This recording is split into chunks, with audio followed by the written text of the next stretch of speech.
Bayangkan, suamimu yang telah merantau selama 5 tahun akhirnya kembali sebagai seorang CEO kaya raya yang dijuluki naga emas.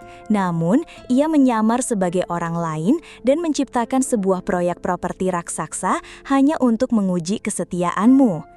Dan yang lebih mengejutkan lagi, semua keberuntungan yang membuatmu bertahan selama ini ternyata adalah campur tangan rahasianya. Saat kau sadar bahwa suamimu adalah malaikat pelindung sekaligus dalang dari penderitaanmu, apa yang akan kau lakukan?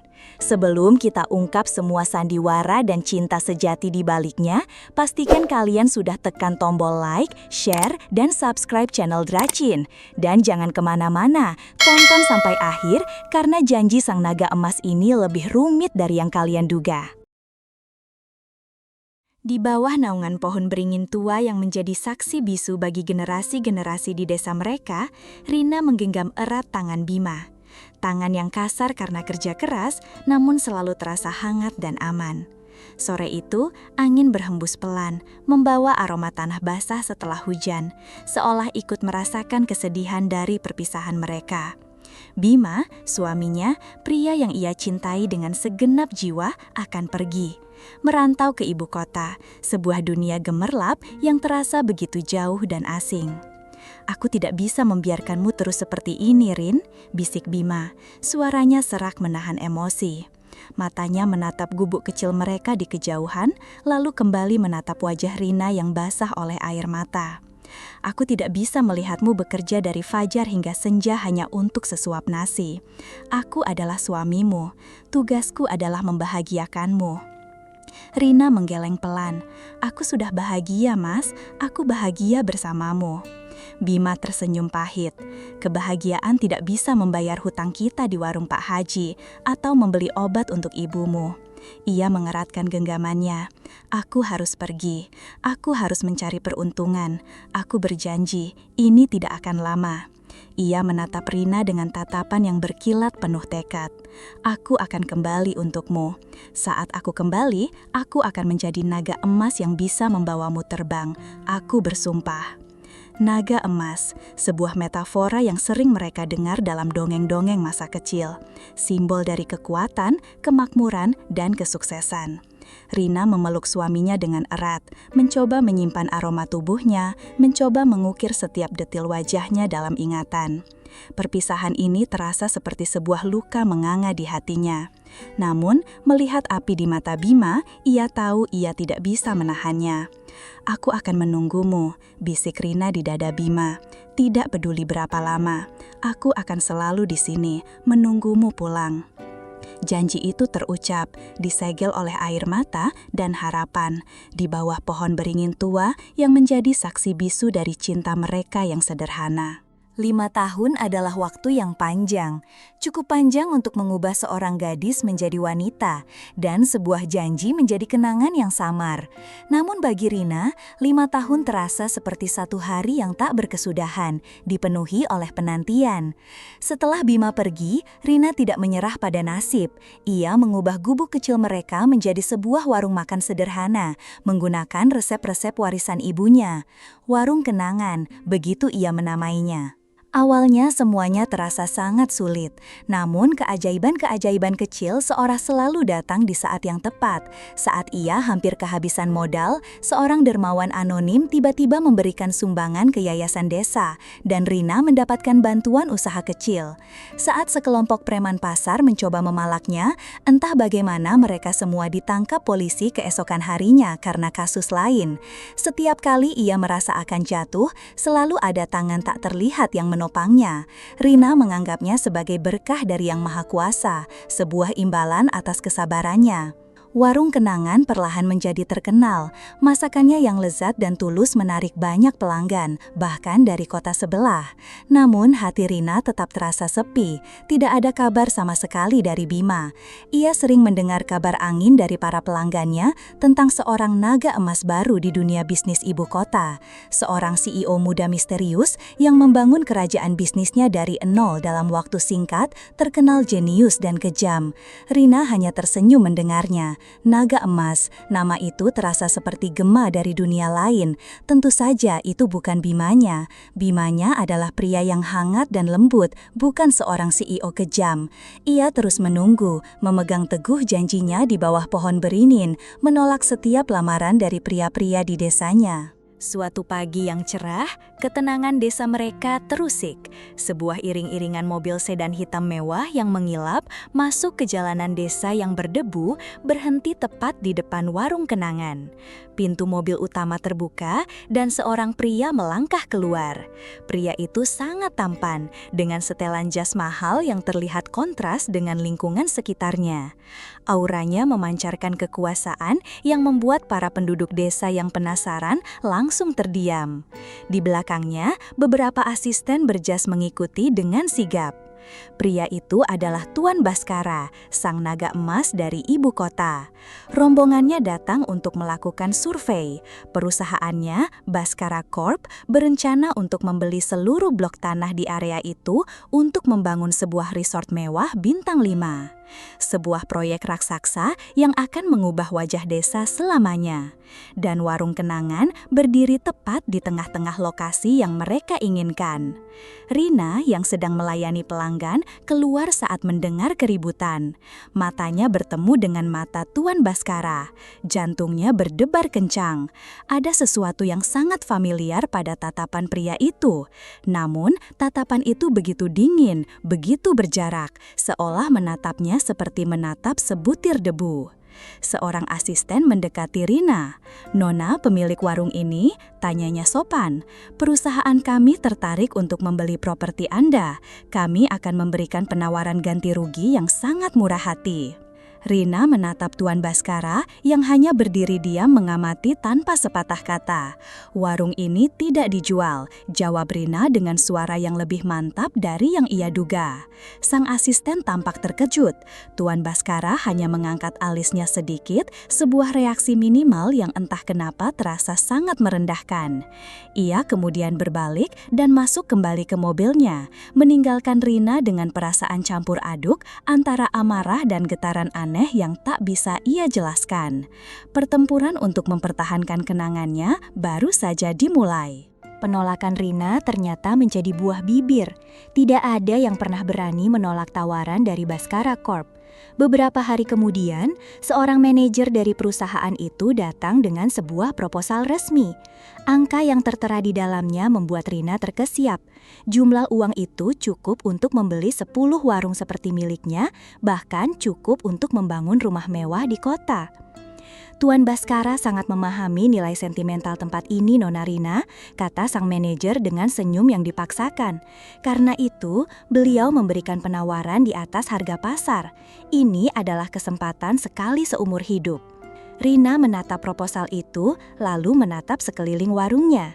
Dinding bambu yang ia anyam sendiri, meja-meja kayu sederhana tempat para pelanggannya tertawa, dan aroma masakan yang selalu mengingatkannya pada Bima. Semua ini tidak bisa dinilai dengan uang. "Jawaban saya tetap sama," kata Rina dengan tenang. "Warung ini adalah hidup saya. Ini tidak untuk dijual." Berita penolakan kedua itu sampai ke telinga Tuan Baskara. Di dalam kantor sementaranya di kota sebelah, Bima menatap laporan dari manajernya dengan ekspresi yang rumit. Ia tidak menyangka Rina akan sekeras kepala ini. Sebagian dari dirinya merasa frustrasi karena rencananya tidak berjalan mulus. Namun, sebagian besar dari dirinya justru merasa bangga. Rinanya tidak berubah. Ia tidak silau oleh uang. Ia masih gadis sederhana yang memegang teguh prinsipnya. Ia memutuskan untuk meningkatkan tekanannya sebagai bagian dari ujiannya. Ia datang lagi ke desa, kali ini untuk berbicara langsung dengan Rina. "Nona Rina," katanya dengan suara dingin, "saya mengagumi kegigihan Anda, tapi Anda harus realistis. Proyek ini akan tetap berjalan dengan atau tanpa persetujuan Anda. Menerima tawaran saya adalah pilihan terbaik yang Anda miliki." Rina menatapnya dengan mata berkilat marah. "Pilihan terbaik bagi siapa? Bagi Anda? Tempat ini mungkin hanya sebidang tanah bagi Anda, Tuan Baskara, tapi bagi saya ini adalah janji yang akan saya pegang sampai mati." Tatapan mereka bertemu dalam sebuah duel tanpa kata. Bima, sang naga emas, terkejut dengan kekuatan yang terpancar dari mata wanita sederhana di hadapannya. Setelah konfrontasi langsung itu, Bima mengubah taktiknya. Ia tahu Rina tidak akan goyah oleh uang atau ancaman. Kini, ia ingin menguji hatinya. Ia mulai sering datang ke desa, bukan lagi dengan rombongan, melainkan sendirian. Ia akan duduk di salah satu meja di warung kenangan, memesan makanan, dan mengamati Rina dari jauh. Setiap tindakannya adalah sebuah ujian yang telah diperhitungkan. Ia akan secara tidak sengaja meninggalkan dompetnya yang tebal di meja, ingin melihat apakah Rina akan tergoda. Namun, Rina selalu berlari mengejarnya untuk mengembalikannya. Ia akan berbicara di telepon dengan suara keras tentang kesepakatan bisnis bernilai miliaran, ingin melihat apakah Rina akan menunjukkan rasa kagum atau iri. Namun, Rina hanya melayaninya dengan senyum sopan yang sama seperti pada pelanggan lainnya. Di sisi lain, Rina merasa semakin terganggu dengan kehadiran Tuan Baskara. Pria itu begitu berbeda dari Bimanya. Ia dingin, arogan, dan dunianya hanya berputar di sekitar uang dan kekuasaan. Namun, terkadang saat pria itu menatapnya dalam diam, Rina melihat secercah kesepian di matanya. Sebuah kerapuhan yang anehnya mengingatkannya pada Dava, anak laki-laki pendiam dari masa lalunya. Perasaan benci dan simpati yang aneh mulai bercampur aduk di dalam hatinya. Suatu sore, saat warung sedang sepi, Tuan Baskara bertanya, "Janji apa yang kau maksud tempo hari?"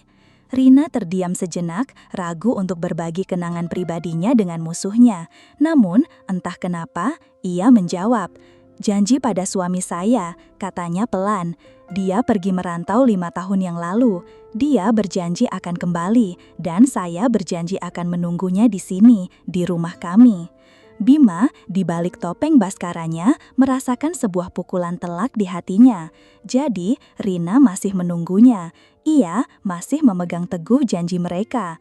Rasa bersalah mulai menggerogoti Bima. Sandiwara yang ia rancang untuk menguji ketulusan Rina, kini terasa seperti sebuah tindakan yang kejam dan tidak perlu. Ia menatap wanita di hadapannya yang tetap setia meskipun waktu dan jarak memisahkan mereka, dan ia merasa menjadi pria paling bodoh di dunia. Rasa bersalah membuat Bima menjadi ceroboh. Ia mulai merindukan kehidupannya yang dulu, merindukan interaksinya yang tulus dengan Rina. Suatu malam, ia datang ke warung saat sudah hampir tutup, hanya tinggal mereka berdua. "Aku lapar," katanya singkat. "Mau pesan apa, Tuan?" tanya Rina, sedikit terkejut dengan kedatangannya yang tiba-tiba. Bima terdiam sejenak, lalu sebuah senyum tipis yang penuh kenangan tersungging di bibirnya. "Aku mau nasi goreng," katanya, "tapi jangan pakai kecap manis, ganti dengan sedikit terasi. Dan telurnya setengah matang, tapi bagian putihnya harus benar-benar matang. Dan tolong jangan pakai bawang goreng." Rina membeku di tempatnya, sendok di tangannya berhenti bergerak. Permintaan itu, permintaan yang sangat spesifik. Hanya ada satu orang di dunia ini yang memesan nasi goreng dengan cara seperti itu. Bima, suaminya, itu adalah resep rahasia yang mereka ciptakan bersama di dapur kecil mereka dulu. Jantung Rina berdebar begitu kencang hingga terasa menyakitkan. Ia menatap pria di hadapannya, Tuan Baskara, sang naga emas. Tapi di matanya, ia melihat kilat yang sama, senyum tipis yang sama, seperti yang selalu Bima tunjukkan saat sedang jahil. "Kenapa Anda tahu resep itu?" tanya Rina, suaranya bergetar. Bima langsung sadar akan kesalahannya. Topengnya retak. Ia mencoba menutupi jejaknya. Aku hanya menebak, sepertinya enak," katanya dengan canggung. Namun sudah terlambat.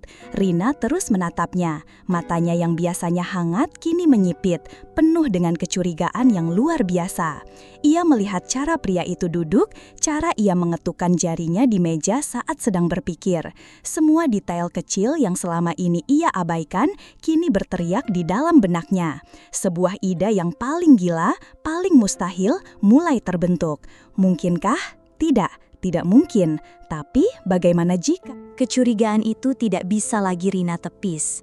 Selama beberapa hari berikutnya, ia mengamati Tuan Baskara dengan mata seorang detektif. Ia memperhatikan setiap gerak-geriknya, setiap intonasi suaranya.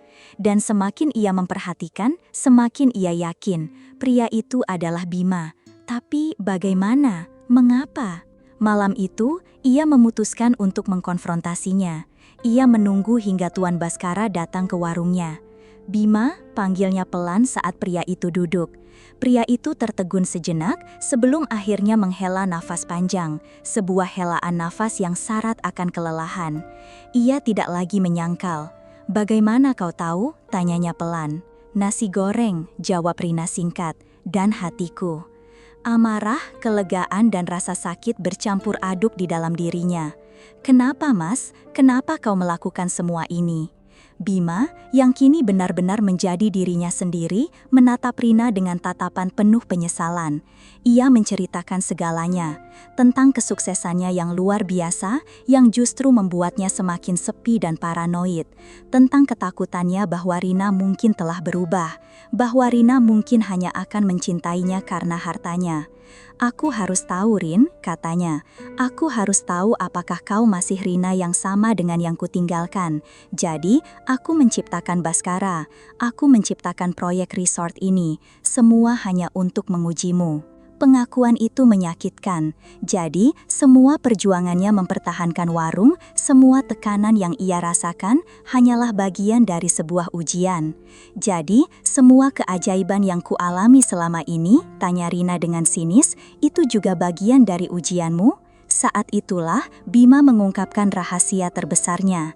"Itu bukan ujian, Rin, itu adalah caraku untuk melindungimu." Ia kemudian menceritakan semuanya, tentang bagaimana ia menyawa orang untuk mengusir preman yang mengganggumu, tentang bagaimana ia mendirikan yayasan anonim untuk memberimu modal, tentang bagaimana ia selalu mengawasimu dari jauh, memastikan kau selalu aman. "Aku tidak pernah benar-benar meninggalkanmu," bisiknya. "Aku selalu di sini, menjadi malaikat pelindung rahasiamu." Kebenaran itu menghantam Rina dengan keras. Jadi, semua keberuntungannya bukanlah kebetulan. Itu adalah cinta. Cinta dari seorang pria yang rela membangun sebuah sandiwara besar, bukan hanya untuk menguji, tetapi juga untuk melindungi. Air mata mengalir di pipi Rina. Bukan lagi air mata kesedihan, melainkan air mata yang lahir dari campuran emosi yang rumit. Ia marah karena telah dibohongi dan diuji. Namun, ia juga sangat terharu oleh cinta dan perlindungan tanpa batas yang telah Bima berikan. Ia memukul dada Bima berkali-kali, meluapkan semua rasa frustrasinya. Sementara Bima hanya diam, menerima setiap pukulan sebagai penebusan atas kebohongannya. Setelah amarahnya mereda, yang tersisa hanyalah kelegaan. Pria yang ia cintai telah kembali, janjinya telah terpenuhi. "Kau benar-benar naga emas sekarang," bisik Rina sambil menatap wajah suaminya yang telah lama ia rindukan. Bima tersenyum, sebuah senyum tulus yang akhirnya kembali. "Aku tidak peduli dengan semua itu," katanya sambil menggenggam tangan Rina. Keesokan harinya, berita mengejutkan menyebar di desa.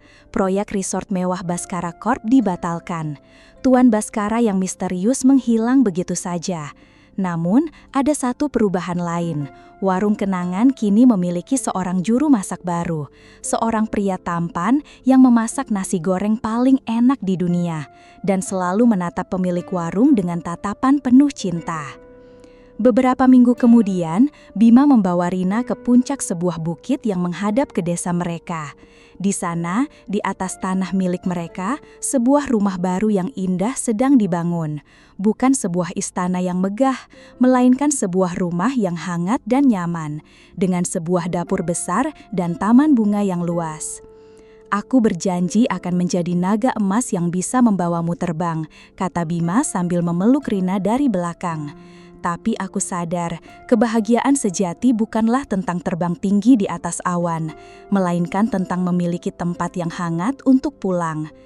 Rina menyandarkan kepalanya di dada Bima, menatap rumah baru mereka, warung mereka, dan desa mereka. Naga emasnya telah kembali, dan ia telah membawanya pulang. Dan begitulah akhir dari sebuah penantian panjang di mana sang naga emas akhirnya kembali pulang bukan hanya dengan kekayaan, tetapi juga dengan cinta yang lebih dalam dari sebelumnya. Kisah Rina dan Bima mengajarkan kita bahwa janji sejati tidak diukur dari waktu atau harta, melainkan dari kesetiaan dan perlindungan tanpa batas, bahkan saat kita tidak menyadarinya. Terima kasih banyak sudah mengikuti perjalanan cinta yang penuh ujian ini dari awal hingga akhir. Menurut kalian bagian mana yang lebih romantis? Janji Bima di awal cerita atau caranya melindungi Rina secara diam-diam? Tulis pendapat kalian di kolom komentar ya. Jangan lupa tinggalkan jejak dengan menekan tombol like jika kalian suka dengan akhir ceritanya. Dan pastinya subscribe channel Dracin agar tidak ketinggalan janji-janji cinta tak terduga lainnya. Sampai jumpa di cerita selanjutnya.